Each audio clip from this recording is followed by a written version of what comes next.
வணக்கம். இது 4ஆம் வகுப்பு தமிழ் பயிற்சி புத்தகம். இந்த புத்தகத்தில் நம்ம அலகு 5 கணினி உலகத்தை இன்றைக்கி பார்க்க போகிறோம். இதில் விடுபட்ட இடத்துல இருக்கிற ஒரே எழுத்தை கொண்டு நிரப்ப சொல்கிறாங்க. இதில் முதல்ல பார்த்திங்கன்னா இந்த இடத்துல புலனம், மின்னஞ்சல். இங்கே ரீ போடுறது மூலயமா நமக்கு படவரி, தொலைவரின்ற வார்த்தைகள் கிடைக்குது. இங்கே லீ செயலி, விரலி. இங்கே சு போட்டால் சுட்டி, சுட்டுரை. இப்போ இங்கே எழுத்துக்களை கண்டுபிடிக்கிறோம். சுத்தத்தில் இருக்கும், சத்தத்தில் இருக்காது. இந்த சத்தன்ற வார்த்தையில் இல்லாத ஒரு எழுத்து இந்த சுத்தன்ற வார்த்தையில் இருக்குது. அப்போ அது சு. இங்கே பட்டத்தில் இருக்கும், இந்த படத்தில் இல்லை. அந்த எழுத்து இட்டு. செடியில் இருக்குது, செவியில் இல்லை. அப்போ இதில் டி. அப்போ இந்த எழுத்துக்களை ஒன்று சேர்த்தா சுட்டி. அதே மாதிரி தான் இங்கே வில்லில் இருக்குது, கல்லில் இல்லை. அப்போ அந்த எழுத்து வி. இங்கே ரம்போன்ற இதில் இருக்குது, இந்த கம்பத்தில் இல்லை. அந்த எழுத்து ரா. வழியில் இருக்கும், வழியில் இருக்காது. அப்போ அந்த எழுத்து லி. இப்போ இந்த எழுத்துக்களை ஒன்று சேர்த்தா விரலி. அதே மாதிரி தான் கீழே இருக்கிறது. வண்ணத்தில் இருக்கும், கிண்ணத்தில் இருக்காது. கிண்ணத்தில் இல்லாத ஒரு சொல், வண்ணத்தில் இருக்கிற அந்த சொல், அந்த எழுத்து வா. இங்கே பருந்தில் இருக்கும், பந்தில் இருக்காது. அது ரூ. கடியில் இருக்கும், கவியில் இருக்காது. அந்த எழுத்து டி. அப்போது அது வருடி. இங்கே வார்த்தைகளை இருக்குது. இந்த வார்த்தைகளுக்கு ஏற்ற படங்களை நம்ம வட்டம் போடுறோம். காட்சி திரை, காட்சி திரை இங்கே இருக்குது. சுட்டி, சுட்டின்றது மவுஸ் இங்கே இருக்குது. அடுத்து விசைப்பலகை, விசைப்பலகை இந்த இடத்துல இருக்குது. அச்சுப்பொறி, அச்சுப்பொறி பிரிண்டர் இங்கே இருக்குது. மைய செயல்பாட்டு பகுதி, மைய செயல்பாட்டு பகுதி இங்கே இருக்குது. அடுத்து இந்த பத்தியை படிக்கிறோம். இதில் தாத்தா யாழன், மாறன் 2 பேருக்கும் ஒரு பொருளை வாங்கி கொடுத்துருப்பாரு.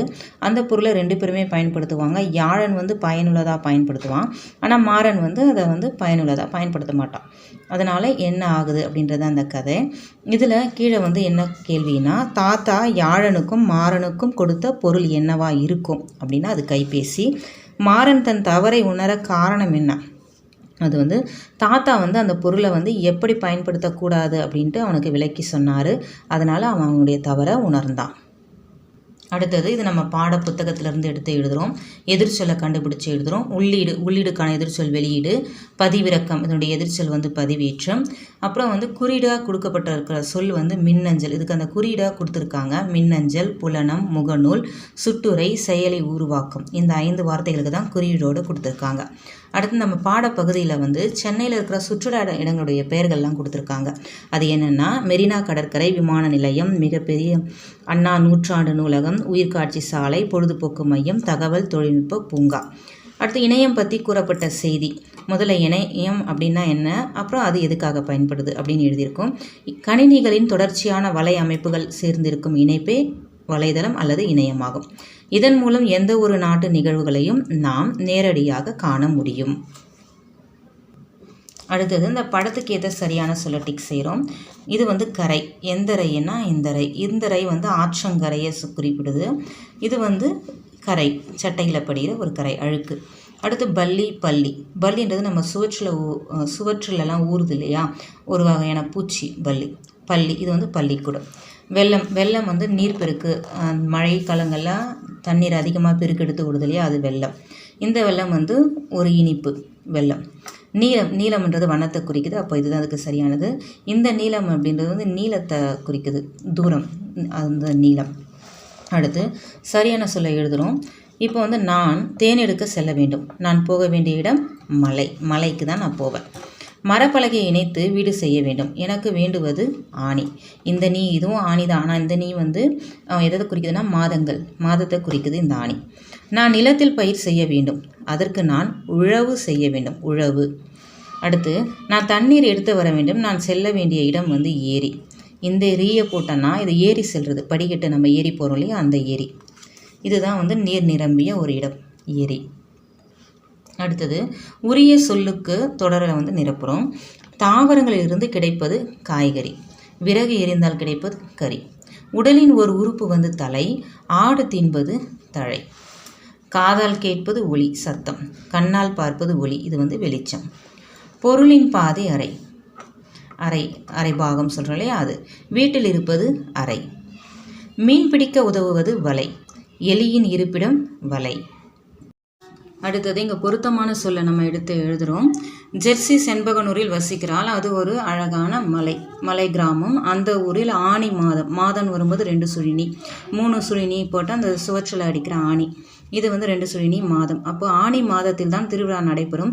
வீட்டு சுவரில் ஆணியில் மாட்டியிருந்த நாள்காட்டியில் நாளினை வட்டமிட்டு குறித்து கொண்டாள். ஒவ்வொரு நாளும் நாள்காட்டி தாளை கிழிக்கும்போது அந்த நாள் எப்போது வரும் என எண்ணிக்கொண்டே இருந்தாள் ஜெர்சி. அந்த நாளுக்கு முந்தைய நாள் அடுத்த நாள் திருவிழா. மகிழ்ச்சியில் துள்ளி குதித்தாள் ஜெர்சி. பொங்கலுக்காக வெல்லம், அரிசி, புதுப்பானை ஆகியவற்றை எடுத்து வைத்திருந்தாள். ஆனால் அன்றிரவோ பலத்த மழை பொழிந்தது. வீட்டின் வாசலில் கட்டியிருந்த காளை மாடுகள் மா என கத்தின. அவற்றை பிடித்து கொட்டகையில் கட்டினார் அவளது அப்பா. விடிய விடிய பெய்த மழை விடியற்காலையில்தான் நின்றது. இருப்பினும் வெள்ளம் வடிய சற்று நேரம் ஆனது. ஆனாலும் அவ்வூர் மக்களுடன் திருவிழாவினை கொண்டாடி மகிழ்ந்தாள் ஜெர்சி. அடுத்தது படிப்பேன் மின்னுவேன். இந்த பகுதியில் கீழே பார்த்தீங்கன்னா ஒரு அட்டவணை இருக்குது. இதில் வார்த்தைகள் இருக்குது. இதில் உயிரற்றவை, அதாவது உயிரில்லாத பொருட்கள் என்ன அப்படின்னு நம்ம எடுத்து எழுதுகிறோம்.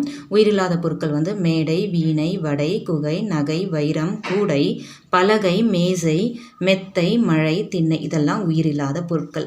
இந்த அட்டவணையில் தாவரங்கள்லேருந்து கிடைக்கக்கூடிய பொருட்கள் இருக்குது. அது என்னன்னு நாம் எழுதுகிறோம். விதை, வாழைத்தார், தென்னை, குடைமிளகாய், எலுமிச்சை, கற்றாழை, வாழை, வெற்றிலை, இலை, முருங்கை, இதெல்லாம் நமக்கு தாவரங்களிலிருந்து கிடைக்கக்கூடியவை. அடுத்தது நானே செய்வேன். படங்களுக்கு பொருத்தமான அந்த பதிலி பெயரை எடுத்து எழுதுகிறோம். இப்போ இவங்க நிறைய பேர் இருக்காங்க, அதனால் அவர்கள். இது ஒரு அக்ரிணை, அதனால் அது அப்படின்னு சொல்கிறோம். அப்போ அவர்கள், அதுதான் சரியானது. உள்ளீட்டு கருவி. இதில் உள்ளீட்டு கருவி எதுனா விசைப்பலகை, மற்றது எல்லாமே வெளியீட்டு கருவி. ஏன்னா விசைப்பலகை மூலமாக தான் நம்ம தகவல்களை உள்ளே அனுப்புகிறோம். அதனால் இதுதான் உள்ளீட்டு கருவி. விடுபட்ட இடத்துக்குரிய சொல்லை தேர்ந்தெடுக்கிறோம். ஆதினியும் அகிலாவும் புத்தகங்களை அடுக்கி வைத்தனர். ஆனால் அவை சரிந்து விழுந்தன. புத்தகங்கள் அப்படின்றது பன்மை, அதனால் அவை அப்படின்றது தான் இங்கே வரும். கணினியில் தகவல் பரிமாற்றத்துக்கு பயன்படுவது எது? தகவல் பரிமாற்றத்துக்கு வந்து மின்னஞ்சல் பயன்படுத்துகிறோம். இரவில் மழை பெய்தது. அணில் மரத்தின் மேலே ஏறியது. பூவில் வண்டு அமர்ந்தது. உயரமான இடத்தில் ஏற உதவுவது ஏனி. அடுத்தது யாழினி கணினியின் காட்சி திரையை பார்த்து தனக்கு தேவையான தகவல்களை சுட்டியை கொண்டு இயக்கி பதிவிறக்கம் செய்தாள். அதனை ஒரு கருவியில் பிரதி எடுத்தாள். யாழினி பிரதி எடுக்க பயன்படுத்திய கருவி எது? பிரதின்னா அந்த பிரிண்ட் எடுக்கிறது, பிரிண்ட் அவுட் எடுக்கிறதுக்கு நம்ம பிரிண்டர் பயன்படுத்துகிறோம், அச்சுப்பொறி. அப்போ அது பயன்படுத்திய கருவி வந்து அச்சுப்பொறி.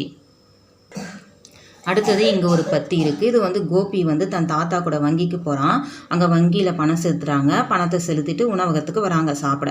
அப்போ அவங்க பாட்டி வந்து அந்த தாத்தாவுடைய கைபேசிக்கு ஒரு புலனம் மூலயமா, அந்த வாட்ஸ்அப் மூலயமா ஒரு குறுஞ்செய்தி அனுப்புகிறாங்க. அது என்னென்னா மருந்து வாங்கிட்டு வர சொல்லி அனுப்புகிறாங்க. தாத்தா வந்து சாப்பிட்டு முடிச்சதுக்கப்புறம் மருந்து கடைக்கு போகிறாங்க. கோபியும் தாத்தாவும் போயிட்டு அந்த கடைக்காரர்கிட்ட ஒவ்வொரு மருந்தாக பேரை சொல்கிறாங்க. மருந்து கடைக்காரர் வந்து அதை விசைப்பலகை மூலயமா கணினியில் பதிவிட்டுட்டு அந்த மருந்தை கொடுக்குறாங்க. தாத்தாவும் கோபியும் மருந்தை வாங்கிக்கிட்டு வீட்டுக்கு வராங்க. கோபி வந்து அவங்க அப்பா கிட்ட வேகமாக ஓடுறான்.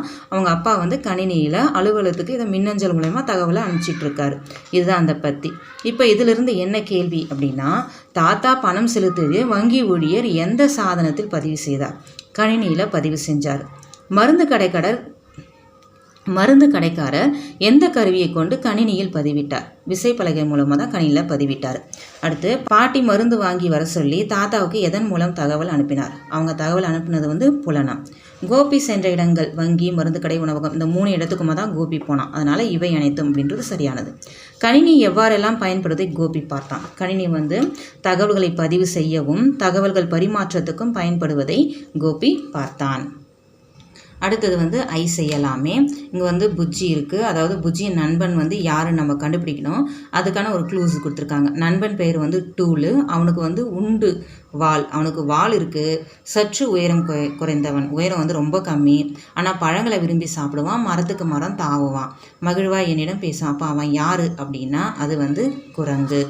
இப்போது பரிசு பொருட்கள் தர புஜ்ஜிக்கு உதவலாமா? என்னென்ன பரிசு பொருள் தரப்போகுது புஜ்ஜி அப்படின்னு புஜ்ஜிக்கு உதவ சொல்கிறாங்க.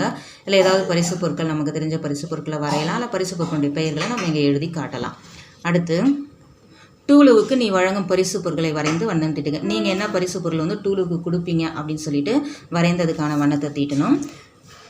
அடுத்தது வந்து டூலுக்கு நம்ம ஒரு வாழ்த்து அட்டையை உருவாக்கணும். ஒரு வாழ்த்து அட்டையோ இல்லை பிறந்த நாள் வாழ்த்துக்கு உண்டான அட்டையோ நம்ம உருவாக்குறோம். பூக்கள் வரையலாம், இல்லை பலூன்கள் வரைஞ்சி நம்ம ஒரு வாழ்த்து அட்டையை உருவாக்கலாம். நன்றி.